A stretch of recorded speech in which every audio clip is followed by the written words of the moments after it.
मीरपुर ख़ास मां रिपोर्ट कराया शहबाज अली लगारी तालके हुसैन बख्श मरी जे देह 117 गोठ वडेरो हाजी अब्दुल गफ़ार सोनारो मेमण में सवे औरतुनि मर्दनि ऐं ॿारनि ज़मींदार ख़िलाफ़ एहतजाजी मुज़ाहिरो कयो। मुज़ाहिरीन ज़मींदार अब्दुल गफ़ार सोनारो ते इल्ज़ाम हुयो त हिन पंहिंजी ज़रई ज़मीन बीठल तैयार फसलुनि समेत विकिरो करे छॾी आहे, जॾहिं त उन्हनि फसलुनि में हारियुनि जी महिनत ऐं पघर शामिल आहे।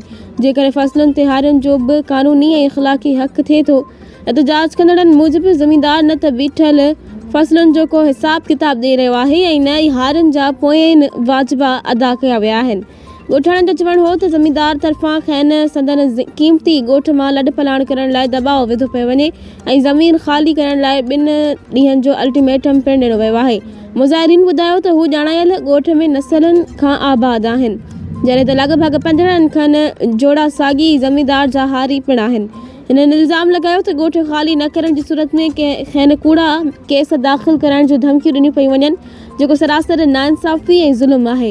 एहतजाज में शामिल हारियुनि उम्मीद अली रिंद, सूबेदार रिंद, मघाराम मेघवाड़, जीवन मेघवाड़, जीवन कूली, हरीराम मेघवाड़, किश्वर चैतन भील, जमील भील, अब्दुल वहीद रिंद, गुल हसन रिंद समेत ॿिया बि शामिल हुआ। आख़िर में अॻवान आला इख़्तियारनि खां मुतालबो कयो आहे त मामले जो तुर्त नोटिस वठी खेनि इंसाफ़ फ़राहम कयो वञे, हारियुनि जा हक़ तहफ़्फ़ुज़ हेठि आंदा वञनि ऐं बीठल फसलुनि समेत क़ानून मूजिबि कार्रवाई कई वञे।